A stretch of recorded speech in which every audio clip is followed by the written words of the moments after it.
región, en nuestra Santander, sino en Colombia y el mundo. Nosotros los ingenieros tenemos una dinámica, al igual que en todos los perfiles profesionales de la región, del país, del mundo, que todo ha estado supeditado completamente a la condición de pandemia. Así que queríamos empezar el año, y desde el año pasado lo planeamos, hablar sobre la dinámica del COVID-19 y un tema en especial sobre las vacunas y cómo estamos hoy, cómo se ve y construir nuestra imagen prospectiva con elementos ciertos, científicos del tema. Así las cosas, hemos invitado entonces a un egresado de la Universidad Industrial de Santander, un médico cirujano, el doctor Miguel José Rodríguez Rey, quien además es especialista en epidemiología de la Universidad Autónoma de Bucaramanga. Eh, Viene ejerciendo su ejercicio profesional desde 1998 y tiene infinidad de cargos y puestos desarrollando su perfil profesional aquí en la región y fuera de nuestra región. Así las cosas, con un saludo especial, doctor Miguel José, dándole la bienvenida y la gratitud por permitirnos contar con su apoyo y con su experiencia en esta importante charla. Le damos la bienvenida y tiene usted la palabra, doctor Miguel José. El auditorio es suyo. Muchas gracias, ingeniero Luis Eugenio. De verdad que me faltan palabras para dar las gracias por todo el espacio que tenemos en este momento y todo el potencial regional que podemos desarrollar desde la Sociedad de Ingenieros con estas charlas de conocimiento que tienen que ver específicamente con la pandemia. Y la verdad es que estamos en este momento todos abocados a la, a la situación de que no sabemos para dónde va y estamos en una incertidumbre que nos está llevando cada día a tomar decisiones. Y resulta que tomamos una decisión y al otro día el gobierno toma otra y las empresas paran y vuelven a arrancar y la economía no se dinamiza y definitivamente todas las empresas y todas las personas nos estamos viendo afectadas. Realmente no es solamente la afectación de tipo económico y del desarrollo de las empresas, sino también es el desarrollo personal. Vemos los estudiantes en este momento abocados a aulas completamente virtuales donde le queda muy difícil saber si de verdad está estudiando o no, donde si el estudiante le está haciendo copia y le está leyendo de otro lado o no. Entonces realmente son un poco de situaciones que realmente van a afectar la calidad de muchas cosas durante el tiempo. Y pues desafortunadamente la pandemia llegó para quedarse.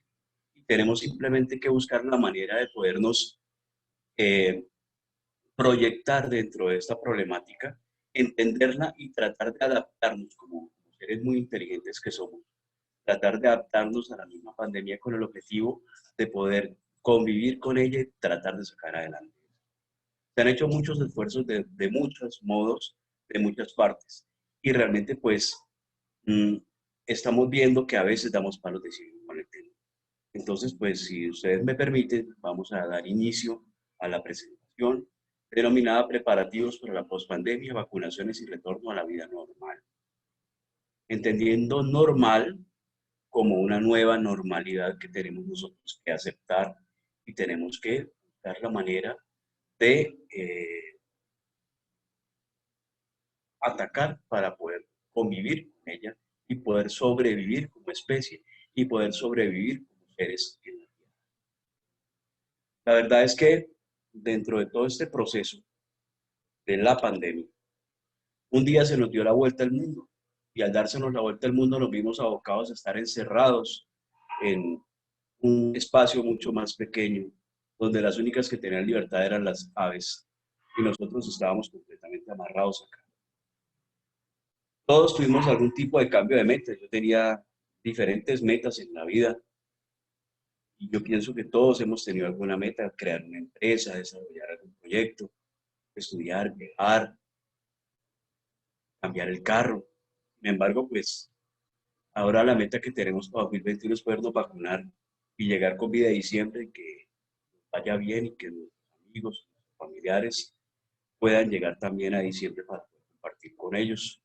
Luego la situación es bastante compleja, tan compleja que ha afectado incluso los comportamientos. Ya no nos saludamos de mano, Cuando nos saludamos de mano estamos pendientes si se usa el tapabocas o no, y eso también cambió nuestra indumentaria personal.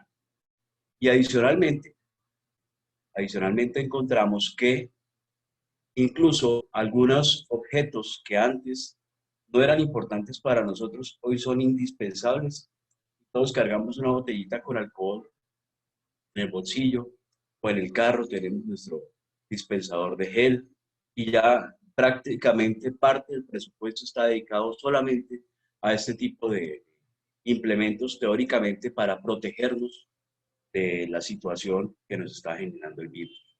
Pues sin más preámbulo, entremos en contexto, como dirían los españoles, al toro. Esta diapositiva es un poquito pesada, pero voy a tratar de resumirla muy fácil. ¿Qué quiero mostrar con esta diapositiva? De la enfermedad viene el latín infirmitas, que significa falto de firmeza, y es simplemente una desviación de un estado fisiológico, cualquier persona o ser. Una epidemia es cuando esta enfermedad se representa en un grupo específico de una sociedad o de un pueblo durante un tiempo determinado. Esa comunidad entonces va a sufrir el ataque de la epidemia hasta que se logra contener. ¿Qué pasa, por ejemplo, si esa epidemia perdura en el tiempo? Nosotros tenemos aquí el dengue. Santander es la cuna del dengue. ¿Qué ocurre con el dengue? El dengue aparece por brotes epidémicos donde hay más o menos casos, pero durante todo el año aparece la enfermedad. Luego hablamos de una endemia, endemos del territorio propio. Cuando hablamos de pandemia, reunión del pueblo según el griego, es una afectación de una enfermedad infecciosa que no existía a lo largo de una área geográfica extensa. Entonces esta parte es importante porque es que hemos tenido muchísimas pandemias y hemos sobrevivido a todas hasta ahora. Y pienso que si somos inteligentes y desarrollamos las cosas como debe ser, muy probablemente seamos capaces de sobrevivir también a todo este proceso. ¿Qué es una vacuna? Entonces, en 1796, Edward Jenner, un inglés médico, encontró que había muchísimos pacientes con viruela y se dio cuenta también que las mujeres que realizaban la labor del ordeñado y del cuidado de las vacas, que también sufren viruela, pero viruela vacuna, ellas habían sufrido en algún momento lesiones de viruela vacuna en su piel. Y por ese motivo Jenner dijo, si esta persona sufre de viruela vacuna y este niño puede llegar a sufrir de la viruela humana en algún tiempo, entonces si yo tomo una muestra de esa lesión de esta persona, voy a ser capaz de aplicársela al niño y conferirle inmunidad. Fíjate que estamos hablando de 1794, 93. Estamos hablando de los albores de la medicina. En ese momento no estaba escriturado todavía, no estaba todavía estructurado el método científico. No había un pocotón de estructuras que tenemos en este momento. No había cómo determinar la presencia de un anticuerpo, no se sabía de aglutinación, no se sabía muchas cosas. Y él simplemente mediante la observación, aplicando en cierta manera su propio método científico, se dio cuenta que estas personas que ordeñaban las vacas no sufrían de la viruela porque tenían algún grado de inmunidad. Y de esa manera, utilizando la viruela vacuna, lograba generar inmunidad en los infantes para evitar que cuando fueran adultos tuvieran la enfermedad. Por tanto, fue un avance enorme en los procesos de salud. Más adelante, pues Watson y Crick y otros investigadores pudieron desarrollar ya los modelos finales de los ácidos nucleicos. Aquí vemos una molécula de DNA y una molécula de RNA de una sola cadena. Algunas veces encontramos RNA de dos cadenas en algunos virus y en algunos. Sin embargo, de aquí lo importante es saber que esta estructura en forma de doble cadena lo que hace es contener la información genética. Ella maneja toda la información que codifica a un ser vivo de cada especie y que lo diferencia de otros tipos de seres. Sin embargo, si nos damos cuenta, pues la medicina avanzó muchísimo y las enfermedades comenzamos a tratar de bloquearlas en el momento en que en el 50, más o menos, en 1950, aparecieron los antibióticos. Y a partir de ahí un montón de enfermedades que generaban gran cantidad de mortalidad desaparecieron. Pero luego, por selección, comenzaron entonces a aparecer estos caballeros, estos son virus. Los virus son partículas muy pequeñas, infecciosas, que se consideran seres no vivos, pero que tienen por dentro un material genético y un mecanismo para poder invadir la célula.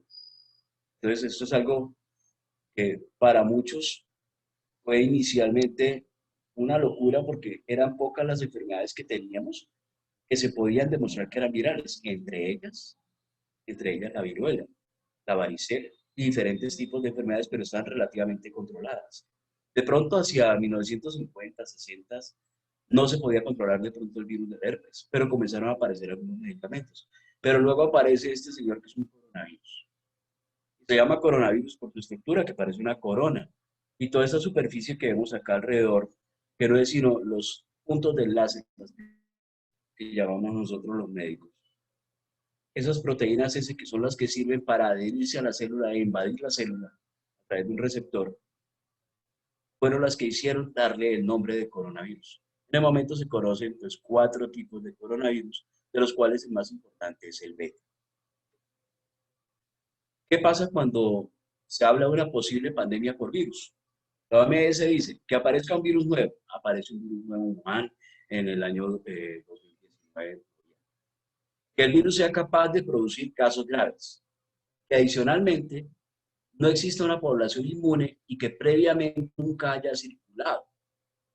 Y que adicionalmente el virus tenga la capacidad de transmitirse de persona a persona. Eficazmente. O sea, están todas las condiciones dadas para la pandemia viral. ¿Qué había que hacer en ese momento? Cerrar completamente las rutas de salida del virus y tratar de aislar localmente la enfermedad, pero eso no se dio. Los trabajos se hicieron tardíamente y ya se habían escapado un poco de personas cargando virus. Entonces, pues, imagínense si fue el original, si este chino. Este coronavirus tiene una estructura igual que como cualquier otro ser. Yo lo puedo disecar completamente, encontrar un núcleo de ese coronavirus con un RNA, una membrana y las proteínas de adherencia, que son así para nosotros los médicos, quizá las proteínas más importantes, porque a ellas es que está dirigido el sistema de fabricación de vacunas. Cuando el virus ingresa a la célula, utiliza un receptor, entra a la célula, se libera el ácido nucleico, que es un mensajero, y ese ácido nucleico pasa por un proceso de traducción en los ribosomas. De ahí genera unas múltiples proteínas o poliproteínas. Luego las proteínas se liberan y esas proteínas comienzan por un lado a replicar y por otro lado a crear más proteínas para poder hacer el ensamblaje y luego liberar el virus. Luego de una sola partícula viral van a salir en una sola célula millones de elementos virales con capacidad infecciosa. Una producción en serie. Esto le ganaron a Ford en el proceso de desarrollo de la producción en serie y definitivamente este es uno de los mecanismos de replicación más eficientes que existen, porque es un parásito intracelular obligado. Él se obliga a estar dentro de la célula para utilizar la maquinaria genética de la célula y poder producir sus propias copias y de esa manera tener progenie. ¿Qué pasa con la enfermedad? Pues si yo me enfermo de coronavirus, pues lo más probable es que en algún momento de mi vida, pero voy a retirarme aquí, a ver, ¿vale?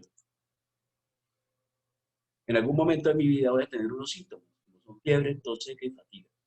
Teóricamente, de aquí no debe pasar el coronavirus.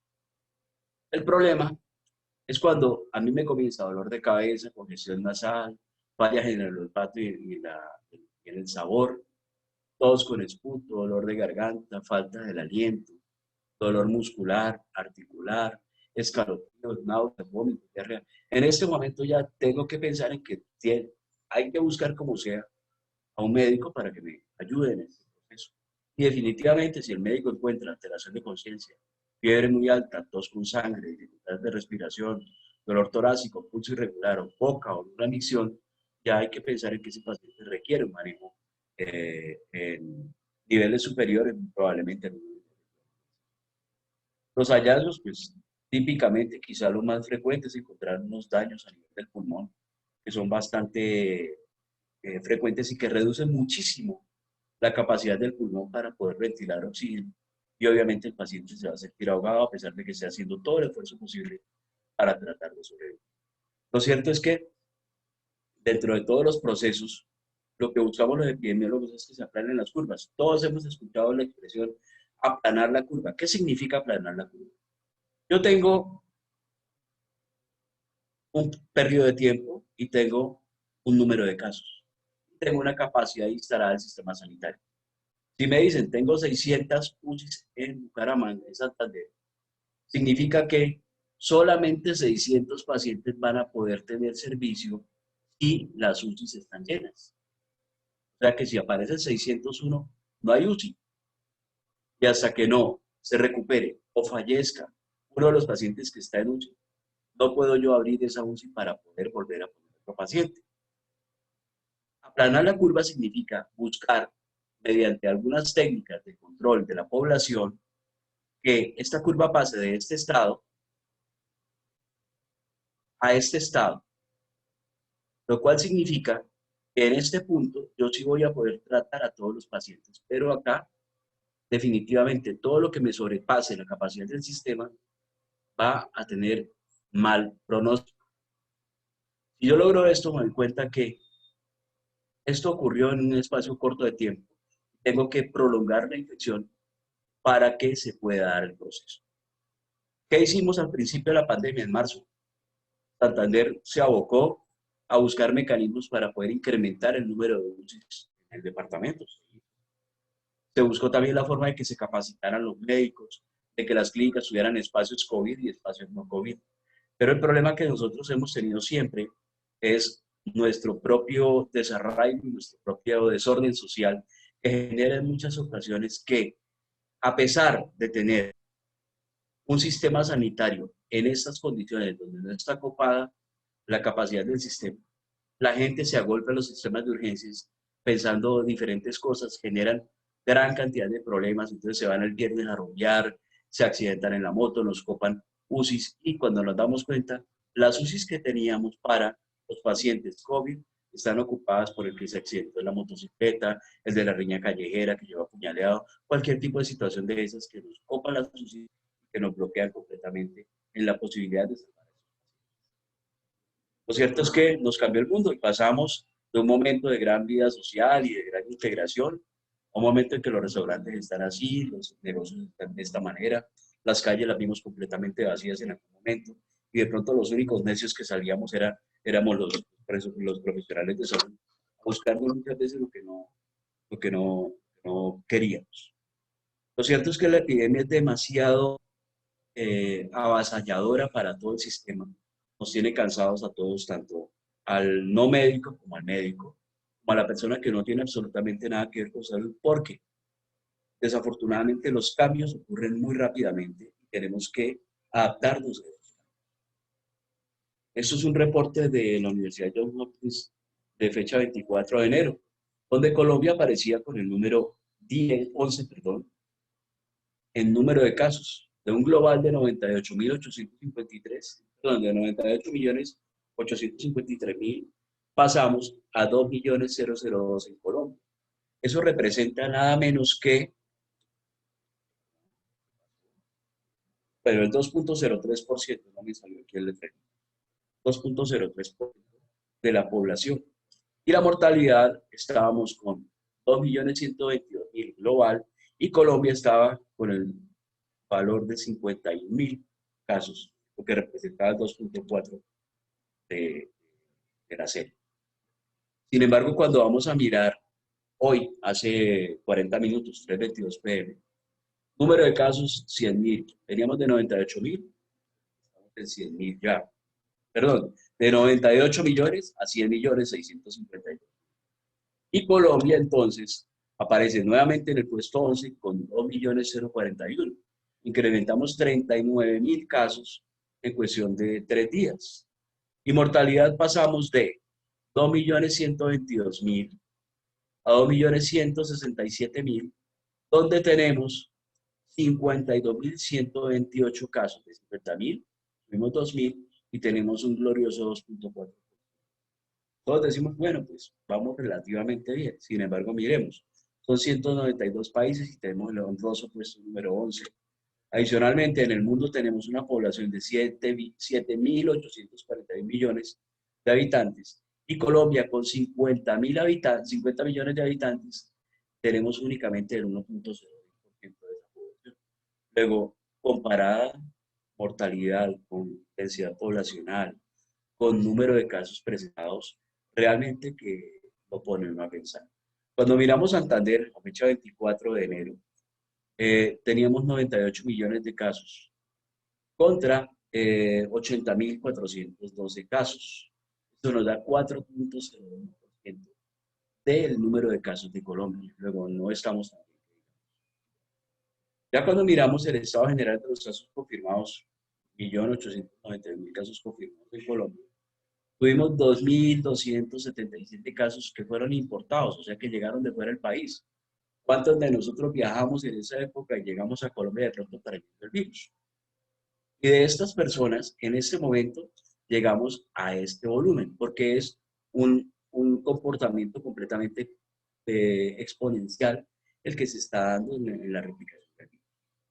¿Cuáles son los grupos que están siendo más impactados? Pues a partir de los 20 años hasta los 69 años. Son los grupos más impactados.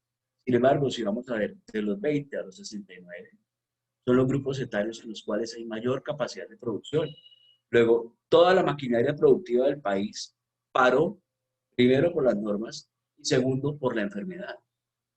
Entonces, estamos abocados a una situación bastante grave que ha afectado enormemente a todos los gremios, al gremio de salud, al gremio de ingenieros, todos los gremios están involucrados en estos procesos. Yo creo que los únicos que de pronto les ha ido muy bien es a los mensajeros y a los consejos, porque el resto estamos todos buscando la forma de poder sobrevivir en una situación compleja. Ya cuando nosotros vamos a ver hombres contra mujeres, nos damos cuenta que es factible que le dé un poquito más a los hombres, porque hay un fenómeno de predisposición genética que tiene que ver con esto, pero vemos que es casi simétrica la distribución de la pirámide, siendo una pirámide que afecta poco a los niños y una pirámide que también afectando relativamente poco a los adultos mayores. Recordemos que la proporción de adultos mayores es cada vez menor y la mayoría de la mortalidad está dada. Cuando nosotros vemos ya el comparativo nacional de ese 1.891.000 casos, Santander es el cuarto departamento.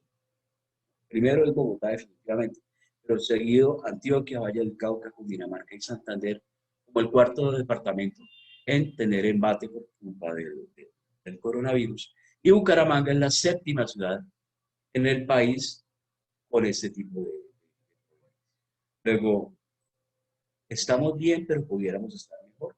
Pues que ya cuando nos vamos al dato directo de Santander, esto es información del principio de mes, cuando estábamos con 76.000 casos, veíamos que Bucaramanga es que lleva la batuta en el tema, con 32.000 casos, contra 12.000 casos de Barranca. Esto a principios de año. Sin embargo, cuando vamos nosotros a mirar ya el comportamiento final, Barranca Bermeja y Florida Blanca se encuentran muy a la par, seguidas de Girón y Piedecuesta, que también está. Hay un análisis muy interesante, es cuando comienzan a mirar las tasas, que son simplemente número de casos sobre la densidad poblacional del área en cuestión, donde nosotros comenzamos a asustarnos un poquito. Y fíjense, con 58 casos importados, llegamos a este valor y hoy estamos por el lado de los 80. El comportamiento, como les decía, es relativamente exponencial, ha tenido desde marzo del año pasado un comportamiento pendiente positivo, donde la pendiente del departamento va pegada a la pendiente de Bucaramanga y seguida muy de cerca de Florida, Barranca, Girón y después Cerezo. Cuando hacemos ya el análisis de un mapa con puntos, vemos que los puntos más grandes corresponden a Bucaramanga, Florida, Piedecuesta, perdón, Barranca Bermeja, seguidos de Girón y Piedecuesta. Esto es la referencia que hacía con respecto a las tasas. Vemos la población, 51 millones de habitantes en Colombia, Santander con 2.300.000, el área metropolitana con 1.284.000, Bucaramanga con 614, Barranca Bermeja 219.000, Florida 311.000, Girón 173. Esto, toda esta información según la proyección última del último censo, porque la población nos cambió mucho, casi que se perdieron 12.000 habitantes por cada unidad territorial por el nuevo censo. Piedecuesta, San Gil, Socorro, tantos.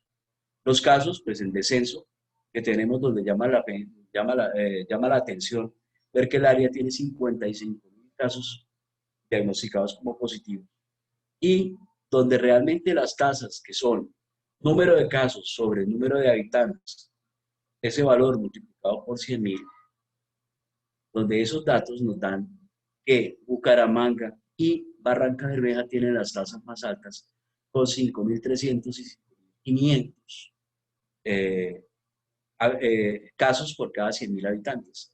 Y eso está por encima del valor promedio de Colombia, que es 3.704. Las demás ciudades, el área metropolitana también está por arriba. Las demás ciudades se encuentran en valores bastante decentes con referencia al valor de Colombia, que es referente para nosotros. Y vemos el caso, por ejemplo, de Jordán, que con 1.351 habitantes hoy ha tenido 2 casos y da una tasa de 148 casos por cada 100. Entonces, ese es el valor que realmente nos tiene que importar. Nosotros todos los días vemos en Vanguardia y en todos los demás medios de comunicación, Santander tiene 76.000, Bucaramanga 32.000, pero a mí lo que me interesa es poder comparar con un valor específico que es esta tasa que nos facilita todo el proceso. Entonces, ya cuando vemos, pues nos damos cuenta de la gran diferencia que hay, por ejemplo, los valores de Santander, el área metropolitana, Bucaramanga y los demás municipios en todo el proceso. Y aquí definitivamente, pues, fíjense que si bien el número de habitantes es alto para algunos, de pronto la tasa no es tan alta comparada, por ejemplo, con municipios como Barranca Bermeja, que tienen acá una población relativamente pequeña comparada con Bucaramanga y tiene un número de casos menos pequeño, pero relativamente pequeño. Pero realmente aquí lo que tenemos que ver es esta gráfica que es para nosotros más importante sobre la dinámica de la enfermedad. Sin embargo, cuando nosotros vemos, pues ocurren cosas, en cualquier punto yo me puedo enfermar y pues ya no miran feo si tosemos, ya no miran feo si pasa alguna cosa. Miremos qué pasó en China. En China todo el mundo organizado, mientras que en Italia están todos en locura en carnavales. Pero en Colombia, ¿en qué hemos estado? Yo creo que hemos estado muy cercano a Italia y por eso nos estamos comportando como está ocurriendo. Luego, el problema real es de disciplina. Cuando nosotros vemos que nos falta un año en el currículum, vimos y qué hicimos el año pasado y resulta que dice, bueno, ¿a dónde vamos? ¿Qué pasó? Cuando Isaac Newton lo pusieron en cuarentena por la peste bubónica en 1655, salió a inventar el cálculo, a desarrollar su teoría sobre la óptica, formular leyes de movimiento y la gravedad. Pero, ojo, nosotros, ¿qué estamos haciendo? Viendo Netflix todo el día. Entonces, ahí es donde está la problemática. La problemática no es la pandemia, la problemática es mi plasticidad ante la pandemia, cómo me recreo ante lo que está ocurriendo con la pandemia. La verdad es que, y gracias a un santanderiano, un gran amigo mío, Pedro Vargas, un dibujante excelente, que ha hecho unas interesantísimas caricaturas de crítica al proceso. Tenemos unos virus realmente peligrosos como son la radio, la televisión, la prensa y los contenidos que ellos mismos están constantemente generando, porque realmente, pues, por un lado aparecen los bloqueos, problemas políticos, problemas sociales, todo lo que quieran, y por otro lado están la ausencia de recursos del Estado para poder trabajar, la paquidermización de la actividad del mismo Estado y de las mismas empresas para poder solventar la situación ante el COVID, y obviamente esa información está circulando en los Estados Unidos. A Pedro lo pueden encontrar en Instagram como Bocac Cartoon, es excelente caricaturista y es oriundo de Girón, hijo de un trabajador de la UIS que ya falleció. Lo cierto es que vamos a estar abocados a que en el año 2040 nos digan, ya podemos salir. Entonces tenemos que buscar qué pasó. Más datos. 1832, homenaje fúnebre a Tiziano, muerto en Venecia en 1576 por la peste. Peste en Roma, 1869, donde vemos muertos por las calles. El Corral de los Apestados de Goya, 1797, de la serie Los Caprichos. Interesante situación, porque es que no es la primera pandemia en la que hemos estado y no podemos dejarnos ganar por la pandemia, a pesar de que esta pandemia es muy selecta y muy capaz de pronto de ser un evento cercano a la extinción si no nos cuidamos. Lo cierto es que ha habido virus más letales que el virus corona. Tenemos, por ejemplo, la fiebre de Marburg, que generó un 88% de letalidad, el virus de Nipah 75%, ébola 63%, el Crimea 40%, el H7N9 39.3%, el MERS-CoV, el síndrome respiratorio del Oriente Medio, que fue hace poquito, en 2016, 2014, 34,4%, el SARS-CoV-1 9.5%, y estamos solamente con este que tiene 3.4%. Luego, ¿será que Pedro tiene razón en sus caricaturas al mostrarnos la situación del mundo ante la desinformación o el exceso de información que hemos tenido? Y realmente estamos nosotros obrando como debe ser. Ojo, 3.4. ¿Qué tal que hubiera sido una fiebre de Marburgo? Ya habríamos desaparecido de la faz de la Tierra. Nuevamente volvemos a Jenner con sus vacunas para recordar que en 1796 este señor desarrolló la vacuna a partir de una escrófula que presentaba una ordeñadora de vacas, y esa escrófula era causada por la viruela de la vaca, y por reacción cruzada logró generar anticuerpos en los infantes. Entonces vamos a hacer una sesión de aclaración de dudas de la vacunación. Primero, vacunas. Tenemos ahorita, esas son quizá las 6 que están más avanzadas.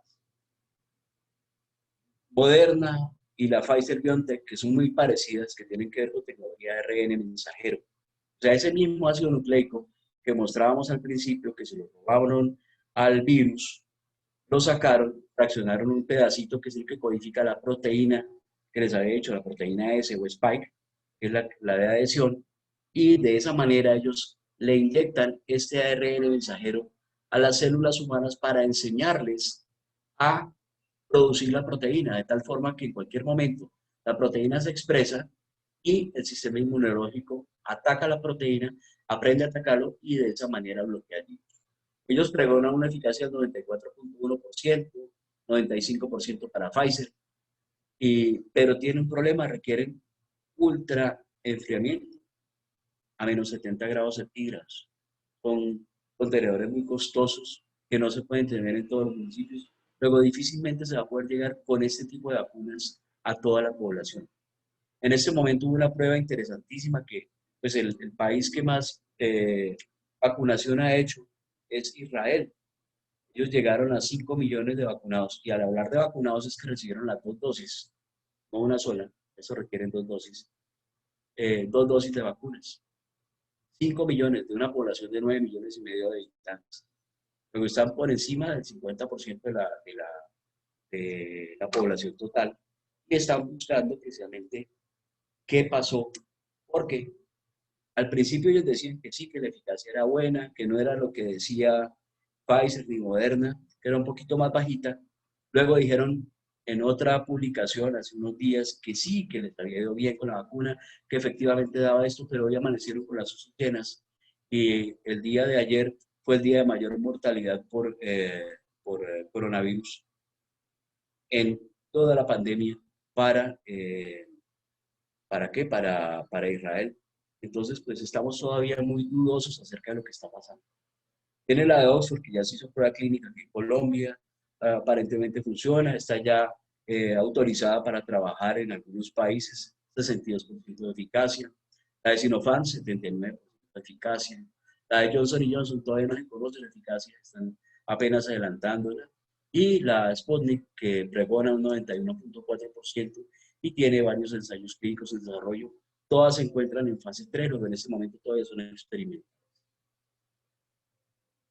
¿Por qué es que se quiere vacunar primero al personal sanitario? Porque sencillamente el riesgo de exposición del personal sanitario es mayor. Por ese motivo hay que exponerlos primero a la vacuna con el objetivo de que ellos no sean los vectores de la enfermedad. Supongamos que yo tuve la enfermedad en noviembre y me llega la vacuna ahorita en marzo, ¿me debo vacunar? Claro, me puedo vacunar en cualquier momento. ¿Por qué? Porque al vacunarme estoy fortificando la respuesta inmunológica y va a funcionar porque la enfermedad lo que hizo fue vacunarme contra una siguiente enfermedad. Yo sufrí la enfermedad y entonces al sufrirla generé los anticuerpos y teóricamente puedo vacunarme nuevamente para reforzar el proceso. ¿Cuánto tiempo dura la inmunidad? Se desconoce el tiempo. Y aquí viene el primer meme del día. ¿Y cuánto va a costar la vacuna? 3.800.000. No sabemos, la verdad no sabemos cuál es el costo real. Sin embargo, pues ante esa situación, un país como Colombia dice debe de morir de jengibre, y vamos adelante. ¿Es obligatoria la vacunación? No, es completamente voluntaria. Entonces la pregunta que viene, bueno, y si no es obligatoria, entonces, ¿por qué registran en mi historia clínica que no me quiero vacunar? Para fines estadísticos. Simplemente es para fines estadísticos. Si decido vacunarme, ¿es necesario el consentimiento informado? Sí, todos debemos leer y firmar un documento que es el consentimiento informado como para cualquier acto médico. Si me van a quitar una uña, tengo que firmar un consentimiento informado, igual que si me van a quitar una verruga. Básicamente, para todo acto médico es necesario el consentimiento informado y es una forma de poderle explicar al paciente lo que va a ocurrir en el momento. ¿Cuándo se consigue la protección óptima de la vacunación? Ojo, a los 14 días después de recibir la segunda dosis. ¿Cómo se aplica la vacuna? Supongamos que el 1 de enero me aplicaron a mí la vacuna de Pfizer. Teóricamente, a los 28 días, 28 de enero, me tienen que aplicar la segunda dosis. Y comienzo a tener inmunidad más o menos después del 12 de febrero. Entonces, no es que me pongan la vacuna en la mañana, entonces en la tarde me voy sin tapabocas a hacer locuras, ¿sí? A meterme a centros comerciales, a ir a todas las discotecas, porque esa es la situación que va a tener el problema. ¿Es cierto que la vacuna puede provocar el COVID? No, señor, nunca. Ninguna vacuna aprobada utiliza el virus completo. Todas utilizan o análogos sintéticos o fragmentos del virus para poder realizar la vacunación. Luego, si a mí me aplican la vacuna, yo no voy a tener COVID. Si me vacuno, entonces ya puedo quitarme el tapabocas, tengo que hacerlo. No, me tengo que seguir utilizando el tapabocas, lavar mis manos y manteniendo la distancia. ¿Por qué? Porque es que la vacuna lo que hace es evitar que yo me infecte. Y aquí hay un concepto interesante. Una cosa es el contagio y otra cosa es la infección. Nosotros los médicos todos los días entramos a las clínicas y podemos encontrar diferentes cepas de virus y bacterias que nos pueden contagiar. Muchos médicos están contagiados. Ustedes han escuchado de pronto de que algunos son portadores de estafilococo aureus en la nariz. Y generalmente esos son bacterias resistentes a penicilina y a otras cosas. Cuando yo me vacuno contra cualquier virus o cualquier enfermedad, yo puedo contagiarme. Si existiera la vacuna contra el dengue y me pica un zancudo cargado de virus del dengue, muy seguramente yo me contagio. Eso, el hecho de que ingrese a mi célula el virus, a mi cuerpo el virus, es un contagio. Pero otra cosa es que yo desarrolle la infección. Entonces, yo soy vacunado, me puedo contagiar, mas no me voy a enfermar. Al ser contagiado únicamente, mi organismo, mi sistema inmunológico destruye el virus y deja mi cuerpo limpio nuevamente del virus. Ese es el objetivo de una vacuna. Pero no significa que yo, si me expongo al virus, no me vaya a contagiar. Lo que ella evita es que yo me infecte. Por eso pienso que como sea, es necesario que en algún momento nos vacunemos para poder buscar la manera de que toda la comunidad pueda comenzar a interactuar nuevamente y podamos volver a esa nueva normalidad que nos va a generar esto. Luego no nos vamos a quitar inmediatamente el tapabocas, tiene que pasar un tiempito hasta que nos quitemos el tapabocas y podamos desarrollar el proceso. ¿Tiene efectos secundarios la vacuna? Sí, claro.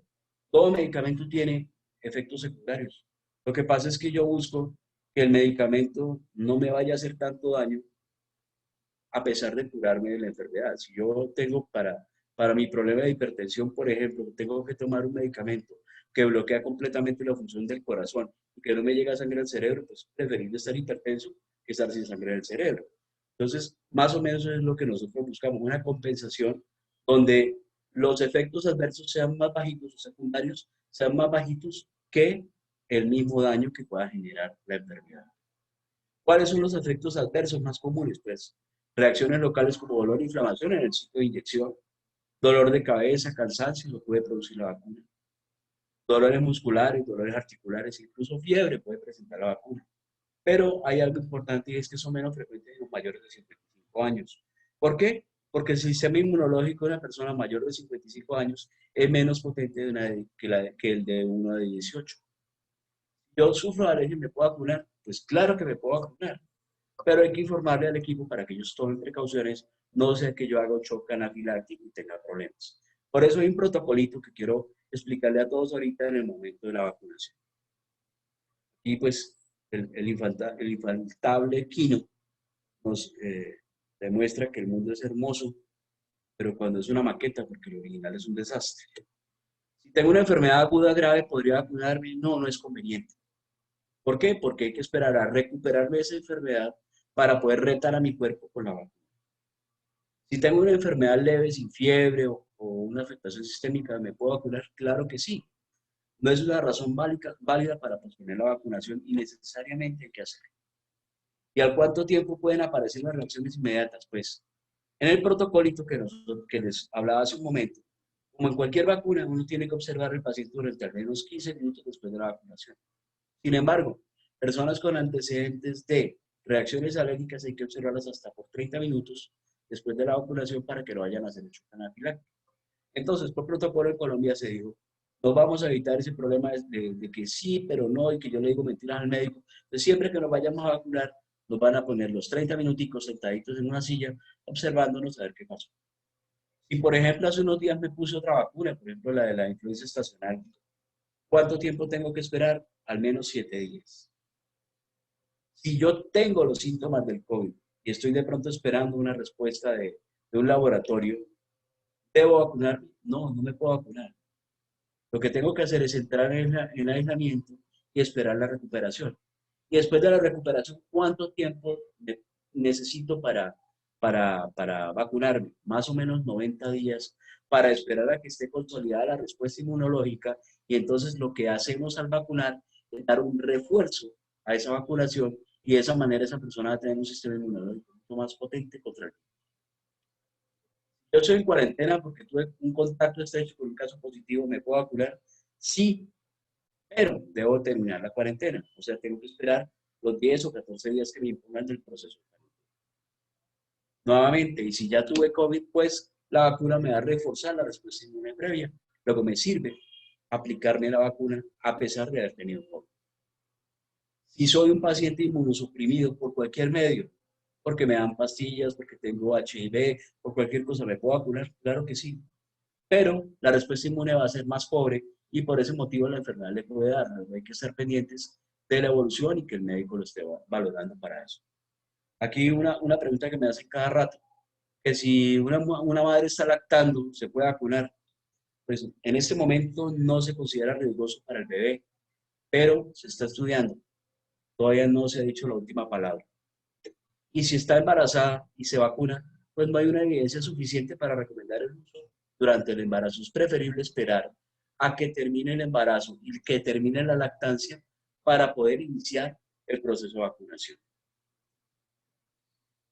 Lo cierto es que este dibujo de Diana Rivera de la Biblioteca UNESCO nos hace pensar mucho en lo que ha sido el impacto de la pandemia en todos los aspectos.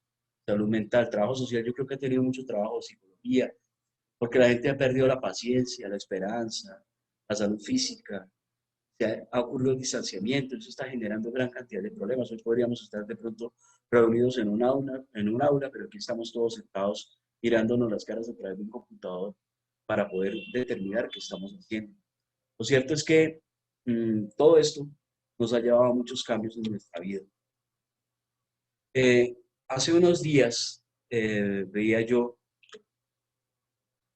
un Twitter de Carlos Arturo Álvarez, donde decía que se publicó el seguimiento de reacciones alérgicas después de la primera dosis de vacuna Moderna en 4 millones de personas y solamente 2.5 casos por millón, o sea, 10 personas de los 4 millones sufrieron efectos alérgicos.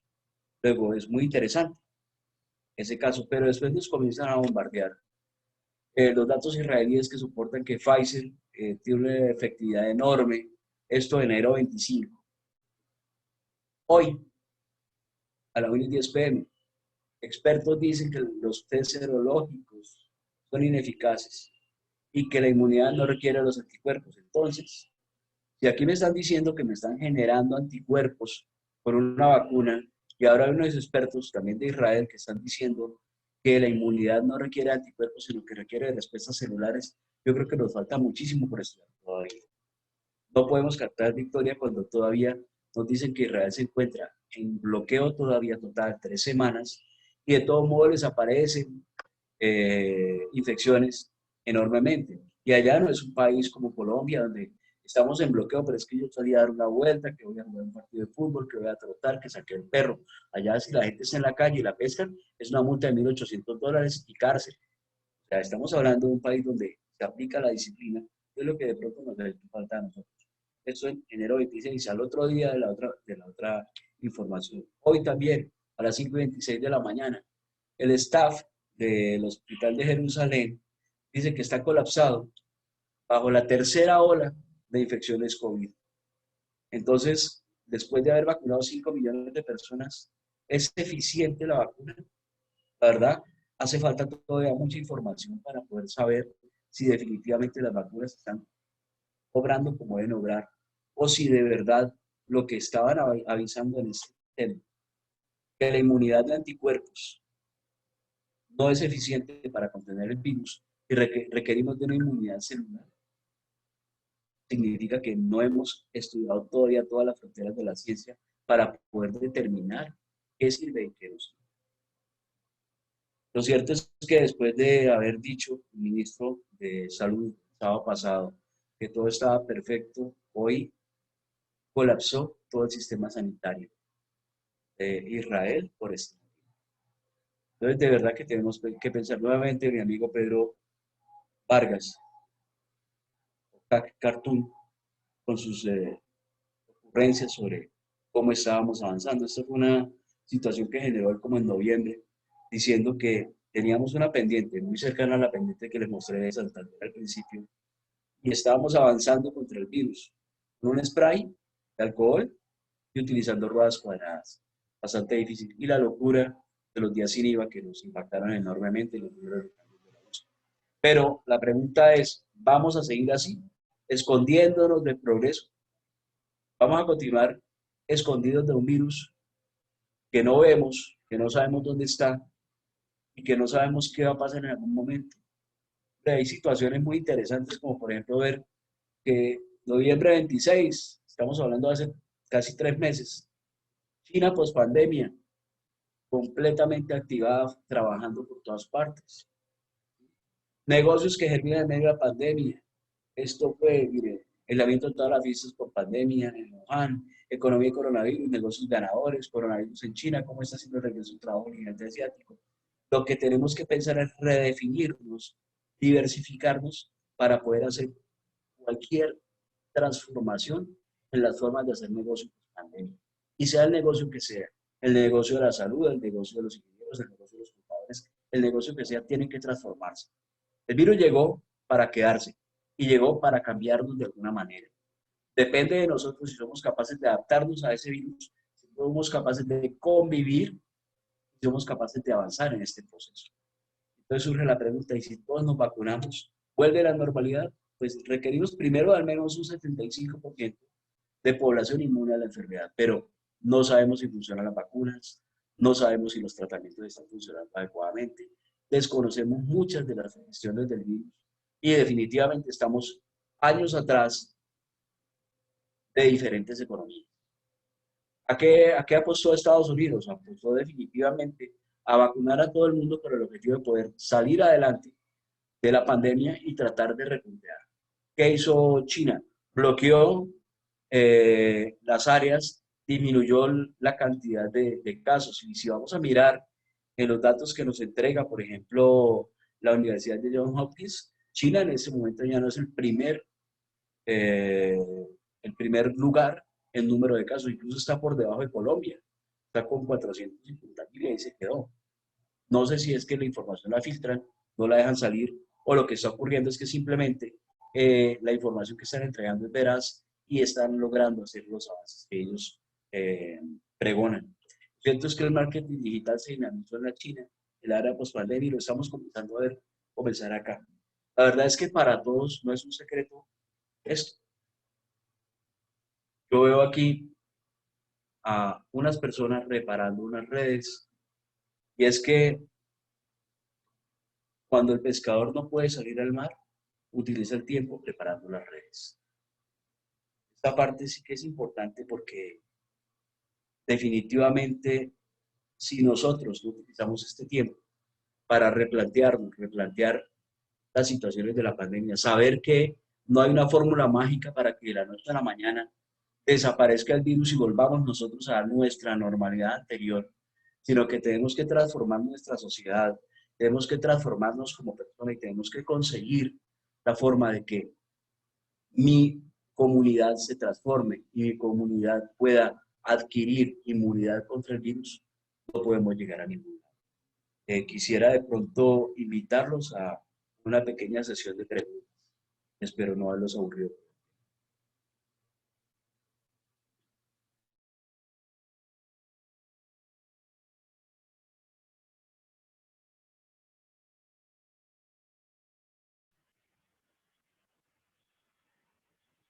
Doctor Miguel José, agradecimiento por el tiempo, por la dedicación para poder dar esta charla y conociendo su profesionalismo y su compromiso con el tema de la salud, de la vida y de la región. Eh, Sé que son muchas noches ahí de trabajo y de preparar este documento original y que estamos estrenándolo nosotros. Señores invitados, el que considere que deba o tenga alguna inquietud, por favor, estamos atentos. La ingeniera Claudia Ponte, le abrimos el micrófono, por favor. Levantó la mano la ingeniera Claudia. Sí, buenas tardes. La Muy buenas ingeniera tardes. Claudia, ¿Sí? la ingeniera Claudia, nuestra vicepresidente de la Sociedad Santanderiana de Ingenieros. Bienvenida y tiene la palabra, por favor. Muchísimas gracias a todos.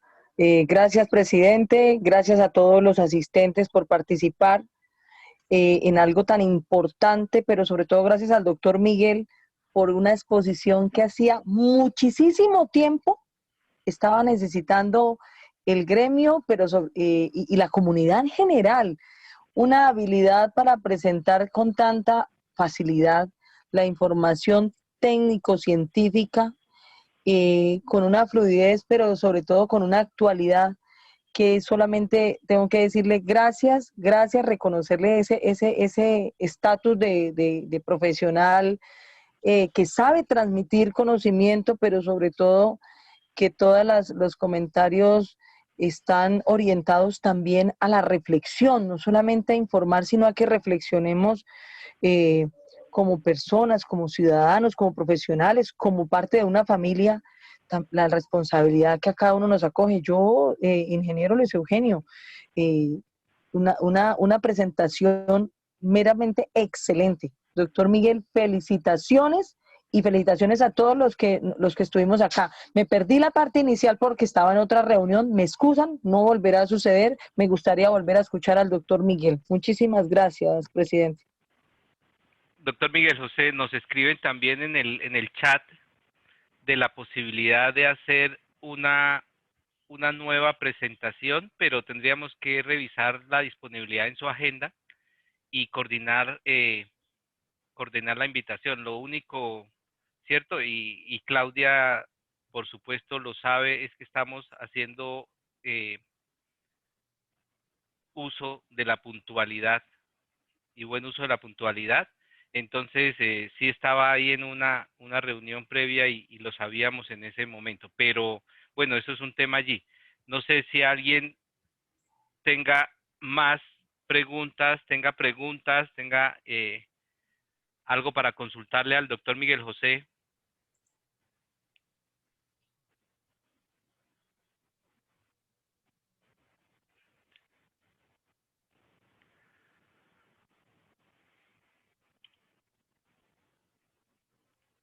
¿Tenemos algo más en el chat, Paula?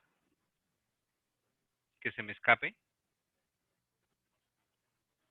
Por acá veo una pregunta, ingeniero, que dice que si es adecuado el sistema de vacunación que tiene el gobierno nacional. Pues de no tener nada a tener un sistema de vacunación implementado mm, prácticamente con las uñas, es muy bueno lo que tenemos. La verdad es que el PAI, que es el programa de inmunización que tiene organizado el país para todas las demás enfermedades, es modelo en Latinoamérica y en el mundo para poder mostrar lo que estamos haciendo. Salud pública es muy fuerte en Colombia y el PAI ha sido históricamente una estructura conformada por muchísimas personas en todas las ciudades y todos los departamentos que desarrollan una actividad de vacunación. Y si vamos a ver nuestros cuadernos de vacunación de los niños, están todos completos. No nos pasa como Argentina, que la gente ya no cree en vacunas, no se quiere aplicar las vacunas, sino que en cierta manera nosotros sí podemos llegar a la comunidad, podemos aplicarla y es que se está llegando directamente. Luego es una situación que es modelo. Ahora, que va a generar un cambio pequeño en los procesos, claro, porque tendremos que crear un nuevo día de vacunación contra COVID. Vamos a tener que disponer de los ultracongeladores para llegar a menos 71 grados centígrados y poder mantener la vacuna en condiciones estables, que vamos a tener muchos tropiezos en todo el proceso. Sin embargo, también hay vacunas que son termolables y ahorita se está trabajando, perdón, que son termoestables y se están trabajando en este momento y ya no requieren refrigeración. Y hay otro procedimiento por allá que están innovando en Suecia, que están adelantando una vacuna oral. Entonces, esto todavía no se ha dicho la última palabra en referencia a las vacunas. Tenemos disponibles unas vacunas. Hay que utilizarlas, sí, habrá que utilizarlas en algún momento, o ciertas condiciones, con ciertas limitaciones de pronto y con algunos temores, pero tenemos que hacerlo porque o me enfermo un poquito por la vacuna o me dejo llevar del virus. Y la verdad es que lo que requerimos no es solamente estar vivos en diciembre, es que nuestra economía esté bien en diciembre. Requerimos también que nuestras empresas estén trabajando en diciembre, porque si no, no vamos a ser una sociedad viable de aquí a diciembre. Continuamos. Doctor Miguel José, Natalia ya la pregunta, es decir, ¿se debería primero vacunar a los mayores y no a los jóvenes? El core de la vacunación para coronavirus está enfocado primero en personal sanitario. Y el personal sanitario, por ejemplo, yo actualmente asesoro, por ejemplo, al municipio de Girón en el punto del PRAS. Nosotros estamos armando la estrategia, estamos trabajando, llevamos ya 6 meses trabajando en esta gestión. La gestión de PRAS ha venido avanzando. Girón es un municipio de 173.000 habitantes. Llevamos 43.000 encuestas. Hemos visitado todos los hogares del área urbana, del casco urbano del municipio. Solamente nos queda un barrio por visitar que, si no estoy mal, lo vamos a visitar el próximo viernes. Y ya comenzamos en algunos puntos hacia veredas, aunque hay limitantes por cuestiones presupuestales, por transporte y otras cosas.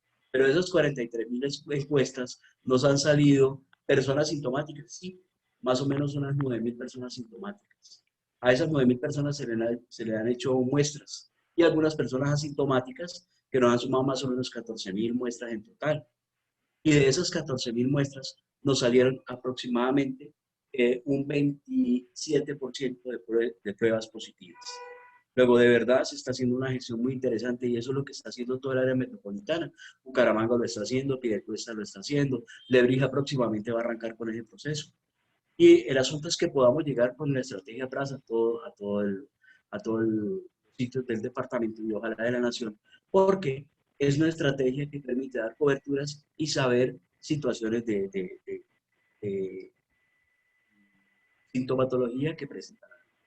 Aparte de eso, hemos encontrado algunos pacientes completamente sintomáticos con cuadro clínico que el celador del hospital lo diagnostica, ese señor trae COVID. Ese paciente se está derivando inmediatamente a través de las EPS, utilizando la gestión que estamos adelantando con los diferentes gerentes de las EPS, para que en cuestión de horas ya estén en manos de un equipo médico que los trate.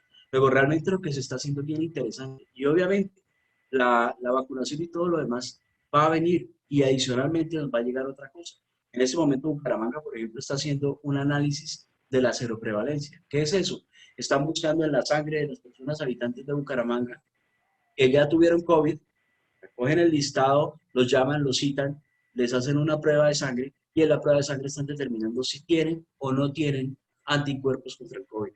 De esa manera podemos saber más o menos cuántas personas han tenido la enfermedad y podemos saber en qué momento podemos reactivar todo. Nueva York a finales de diciembre estaba con un 24% de prevalencia, a pesar de toda la cantidad de enfermos y muertos que tuvieron. Lo que buscamos es precisamente que la gente haga cero prevalencia, haga cero conversión, que comience a presentar el anticuerpo. Pero ¿cuánto porcentaje requerimos para poder dar protección? Todos hemos escuchado hablar de la protección de rebaño. ¿Qué es la protección de rebaño? Cuando más del 75% de la población tiene anticuerpos contra una enfermedad, de esa manera podemos proteger a todos. Si en mi casa somos 10 personas y 7 personas u 8 personas tienen anticuerpos, seguramente que mis 2 abuelitos no se van a enfermar. ¿Por qué? Porque las personas que los rodeamos no portamos la enfermedad y no vamos a tener el riesgo de sufrir la enfermedad. El segundo grupo que se debe vacunar son efectivamente los ancianos, pero también tenemos que buscar la manera de activar la maquinaria productiva. Entonces yo tengo que decirle al anciano, primero, que es en la casa, no se me exponga al medio y más bien activamos a los que están generando el recurso económico para que ese anciano se pueda mantener en algún momento y podamos dar un desarrollo sostenible y una situación completamente amigable con los intereses de la empresa, con los intereses del Estado y con los intereses de todas las demás medios que estamos desarrollando. Entonces, realmente sí hay mucho por hacer en esto. La verdad es que nadie tiene la verdad. Yo no tengo la verdad, desconozco muchas cosas que tienen que ver con esto, pero la verdad es que la enfermedad vino para quedarse y tenemos que adaptarnos. Y hay que buscar la manera de hacerlo. Por aquí hay una pregunta, ingeniero Luis Eugenio. Sí, Dice que ya es adecuado estaba. el sistema de información. Sí, efectivamente lo es. Efectivamente es adecuado el sistema. ¿Sí? Que si hay que vacunar a los mayores, bueno, esta la acabas de hacer. ¿Qué porcentaje de Esa Colombia ya se debe estuvo vacunar para respondida. tener la vacuna? Más o menos el 75%. Sin embargo, ojalá llegásemos al 100%. ¿Qué tan cierto es que la nueva cepa del virus está afectando considerablemente más a los niños? Pues lo que pasa es que, primero, hay que entender la biología del virus. Habíamos dicho, el virus es una estructura pequeña, compuesta en su núcleo por RNA. El RNA generalmente tiene un problema. Nosotros utilizamos DNA en nuestro núcleo y por ese motivo nuestra genética es relativamente estable. Luego no mutamos y para que aparezca una mutación es muy difícil. Pero el virus, ese RNA y él es muy inestable, es muy lábil a muchas cosas. Al ser inestable, él cambia una base nitrogenada y por eso cambia una estructura de una proteína. Entonces, hay múltiples cepas de virus, así como han aparecido algunas cepas que han sido más mortales para algunas familias. Hay también algunas cepas que generan de pronto una infección mucho más rápida en otras, ¿sí? Todo depende de muchos factores que todavía desconocemos. Y hay algunas cepas que atacan mucho más rápido. Pero recordemos, por ejemplo, que si es en niños, la enfermedad en niños es prácticamente benigna. Pasa como las paperas o como el sarampión. En los niños la enfermedad es benigna. ¿A quienes nos hace daño la papera de sarampión? A nosotros. Porque ya tenemos un conocimiento inmunológico adquirido que lo tenemos impreso en nuestras células y en nuestros anticuerpos, y eso hace que tengamos mayores reacciones a alguna situación. Doctor Miguel José, tal vez aprovecho para hacerle una pregunta, entendiendo que varios de nuestros asociados tienen sus proyectos de construcción y esa dinámica, pues eso difícilmente ya se puede parar más.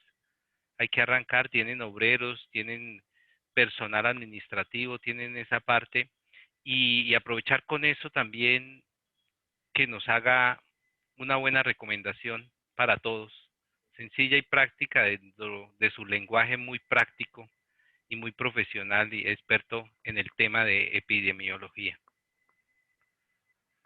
Bueno, ingeniero Luis Eugenio, realmente pues para todos los empresarios, para todas las personas en general, en primer lugar, recordemos, uno, el virus llegó para quedarse. Dos, nos tenemos que adaptar al virus, tenemos que aprender a defendernos del virus y tenemos que buscar la manera de que hacemos por encima del virus. Como sociedad no podemos decaer. Tres, tenemos que seguir activando la maquinaria productiva, tanto de la sociedad como la del Estado, para que esto funcione. Si esto no funciona, si no hay empresas que paguen impuestos, no hay Estado que ayude a controlar el virus. No hay salud, no hay educación, no hay... Hay que buscar de alguna manera, y en esta parte sí, los epidemiólogos tenemos posiciones encontradas en esto y a veces somos muy de arraigo de la información y de tratar de imponer a la fuerza nuestras posiciones. Pero la verdad es que ya pasamos un periodo de casi un año en el cual hemos tenido parada completamente la maquinaria productiva.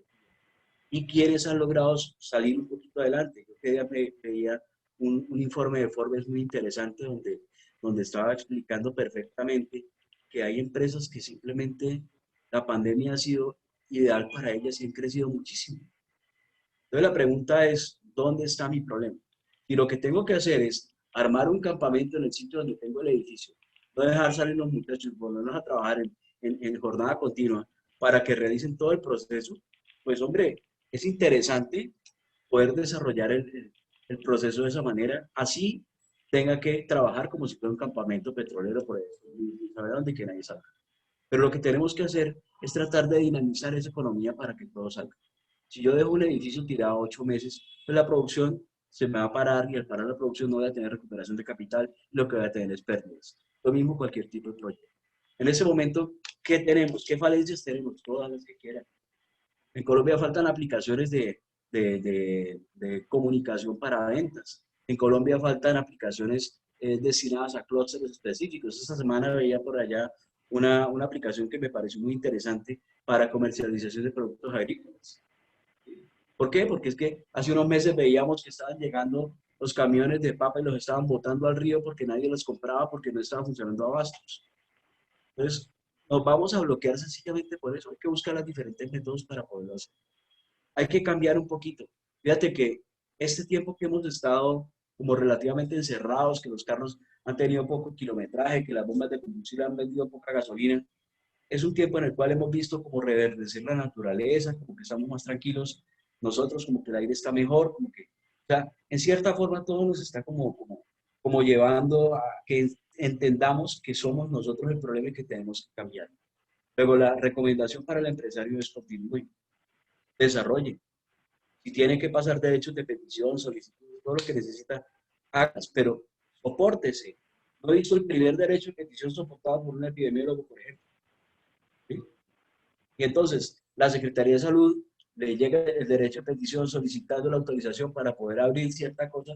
Obviamente está la posición del epidemiólogo de la Secretaría de Salud, pero no está la posición de otro para que de pronto sopesar la situación y entre los dos generar un acuerdo de partes para poder comenzar a abrir todo. Todas las decisiones las está tomando el Estado. ¿Dónde está la universidad tomando decisiones? ¿Dónde están los diferentes gremios metidos en el proceso tomando decisiones? En días pasados asistí a un PMU y veía yo pues prácticamente a cierta persona de gremios como arrinconada, que no la dejaban hablar sencillamente porque había que hacer esto y esto. Entonces dice uno, tenemos que buscar la manera de que la sociedad progrese y que continuemos el proceso. Si no, ¿para qué tenemos universidades? ¿Para qué tenemos empresas? Cerremos todo y esperemos a que llegue la parca. No podemos esperar a que el barquero de Hades llegue a recogernos. Simplemente debemos que luchar para que esto funcione y que nuestras empresas sigan creciendo y que nuestra economía siga creciendo para el bien de todos. Muy bien, tal vez hay una pregunta que usted la puede ver en el chat ya para de pronto terminar, doctor Miguel José, la final que hace la ingeniera Claudia Ponte, y con esto tal vez ¿Cómo se cerramos. puede evitar la sujeción de la ciudadanía frente a sentir cuando sale el confinamiento por cualquier necesidad de relacionamiento social, particularmente de preocupo y el tapabocas me genera malestar? Claro, eso es muy cierto. A ver, el tapabocas en sí fue diseñado inicialmente para que el médico durante los procedimientos no escupa al paciente.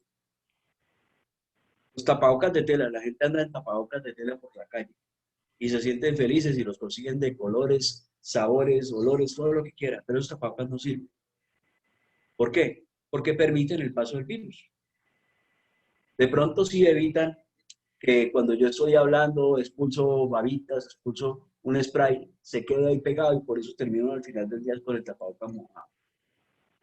¿Qué hay que pensar en este proceso? Primero, el tapabocas ideal es un tapabocas de 3 capas, 3 láminas, ¿sí?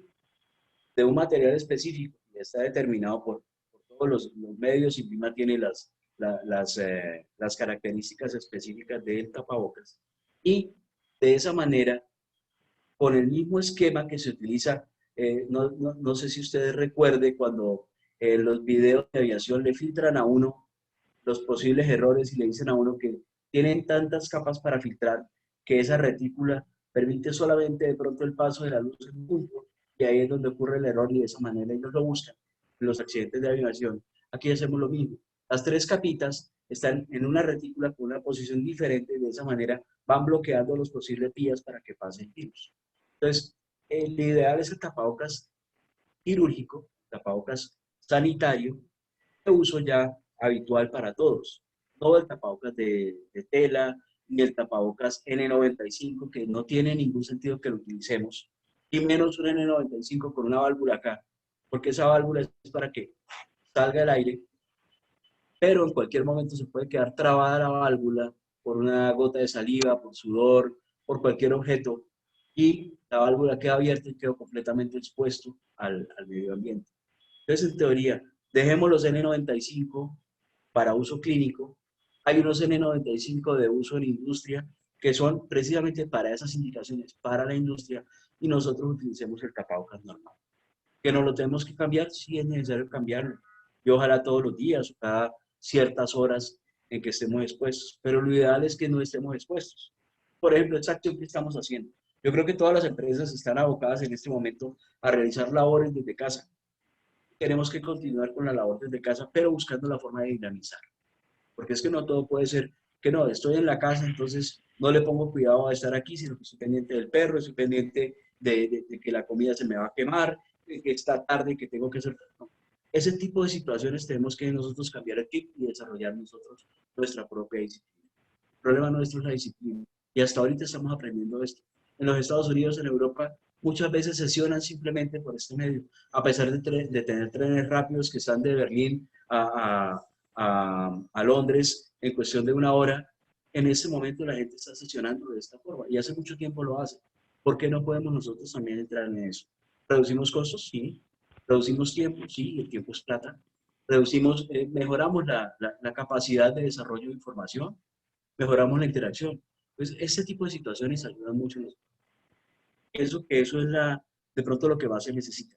Tema de que si el tapabocas cambia la concentración de oxígeno, eso es relativo y tendría que ser un tapabocas así de grande para que guarde más de 1 litro del volumen inspirado y me vaya a cambiar en cierta forma la concentración de oxígeno y por ese motivo mi organismo vaya a sufrir problemas.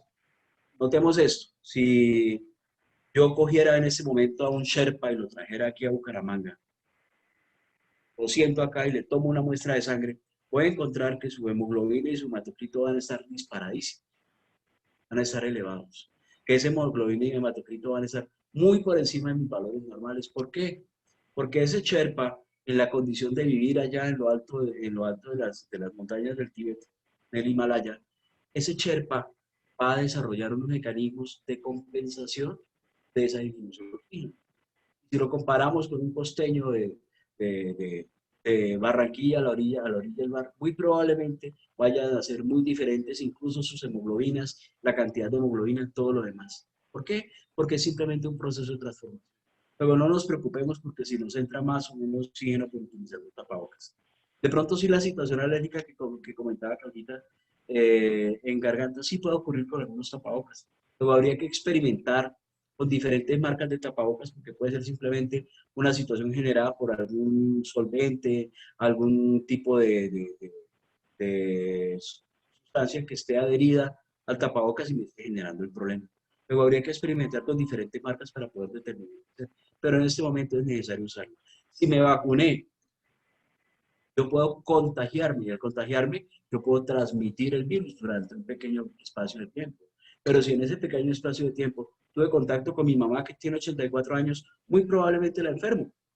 Entonces, eso es lo que yo tengo que compensar. Simplemente tratar de ser un poquito más responsable con el proceso, acatar las normas porque para eso son, para poder convivir y buscar la manera de que todo se desarrolle adecuadamente.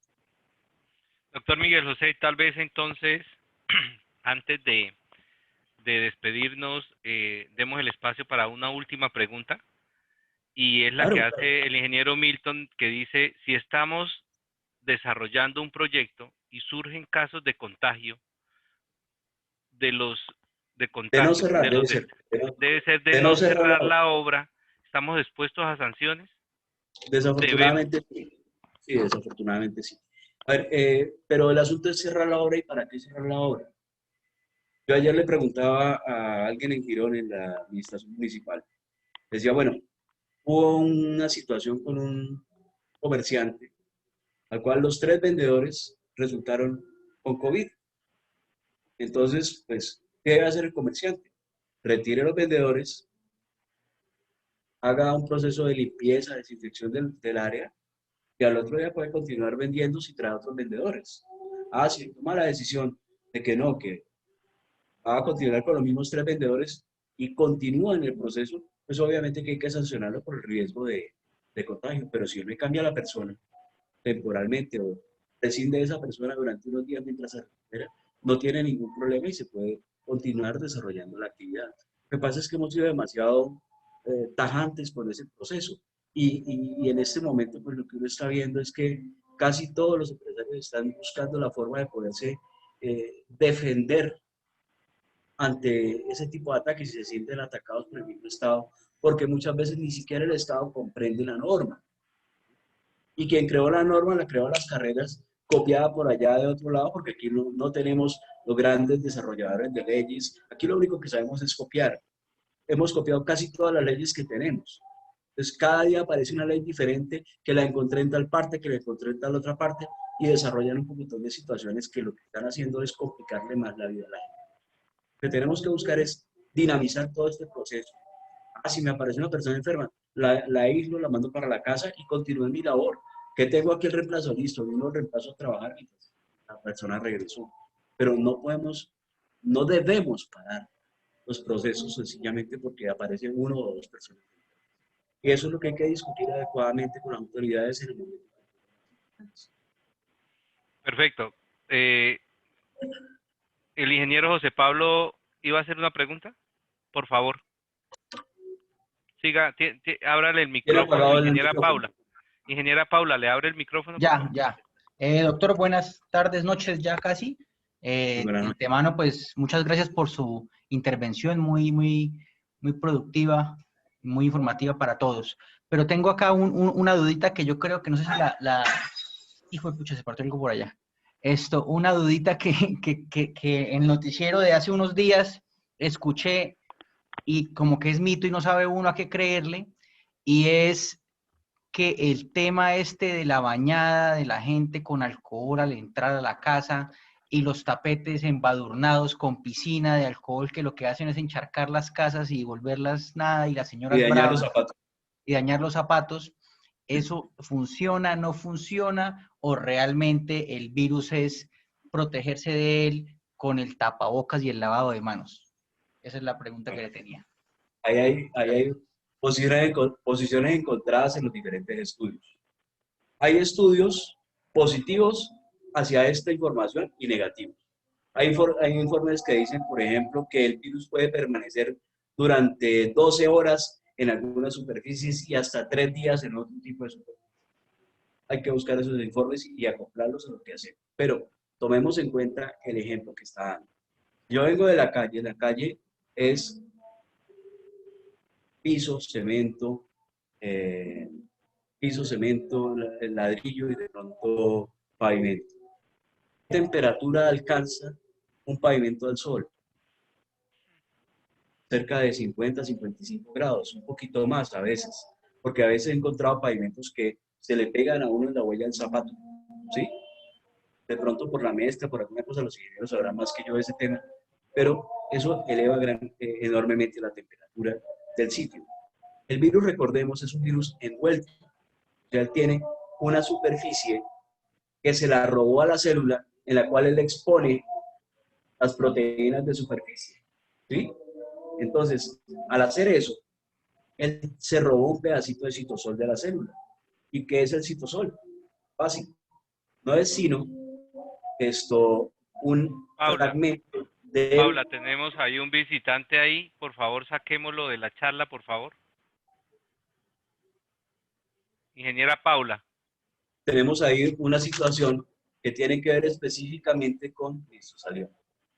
Ok. No, ya la sacó. Tenemos ahí una situación específicamente con que el líquido que se encuentra dentro de la célula, por encima de los 39 grados, comienza a naturalizarse. Ese líquido que se robó el virus de la célula, con su membranita es muy poquito. El virus de esos mide 4 micrones. ¿Qué cantidad de líquido va a contener? Mínimo. Entonces, al estar el virus ubicado en un pavimento, en un piso, yo pasar y pisarlo y llevármelo pegado en el zapato, muy probablemente ese virus ya es inviable por la misma temperatura, por los diferentes campos.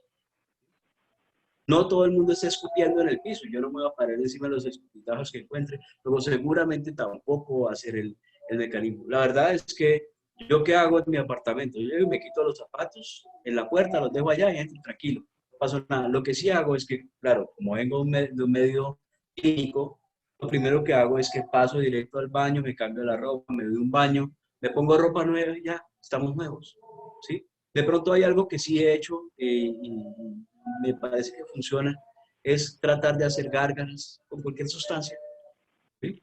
Tratar de hacer gárgaras, estar pendiente de pronto de hacer lavos nasales para poder retirar mucosidades y lo demás, y el resto es simplemente esperar a que no nos dé, ¿sí? Pero de entrada hay una situación muy clara.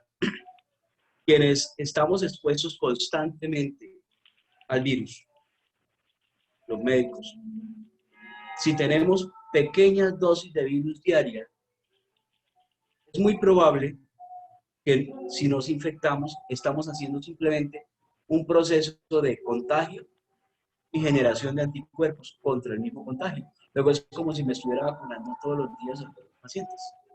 Luego va a llegar el momento en que nosotros, ya por nuestra interacción y por la misma acción de las vacunas y por la disminución ya de la tasa de contagiosidad y del ataque que tenemos del virus, en el momento, vamos a estarnos contagiando de a poquito y todos vamos a hacer en algún momento algún tipo de defensa natural al virus y eso nos va a proteger.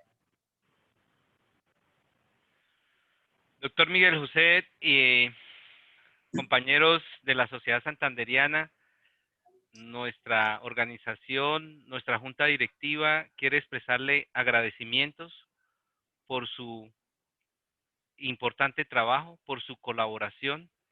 Realmente se nota que tuvo en cuenta nuestras observaciones de construir un lenguaje dentro de su ambiente profesional de la salud y científico, que lee bastante sobre ese tema y se prepara bastante, hacerlo didáctico para todos los ingenieros. Entonces, en nombre de nuestra junta directiva, en el mío propio, agradecerle, doctor Miguel José, expresarle nuestro agradecimiento por su invaluable colaboración y por su trabajo. Muy seguramente le estaremos molestando en próximos días y en próximas semanas sobre el tema para seguir hablando de estas experiencias. No se preocupe, ingeniero Luis Eugenio, muchas gracias por la invitación, de verdad. Muchas gracias por la audiencia, las preguntas espectaculares. Lo importante en todo este proceso es que sepan que hay métodos para salir del problema. hay que buscarlos. Ya le digo, si se presenta una situación de una empresa, tienen que buscar a alguien que les soporte científicamente la información para que puedan discutir como pares en los procesos con el Estado. Ahora, en referencia a la posibilidad de hacer una nueva charla, claro que sí la podemos hacer, me comprometo a desarrollarla, tenemos que por el interno cuadramos fecha, pero sí no tengo ningún problema en hacerlo. Bueno, Muchas gracias nuevamente a todos por la invitación. muchas gracias y los estaremos invitando a los próximos cafés con ingenieros. Muchísimas gracias a todos y buen fin, resto de tarde para todos. Buenas noches. Buenas noches.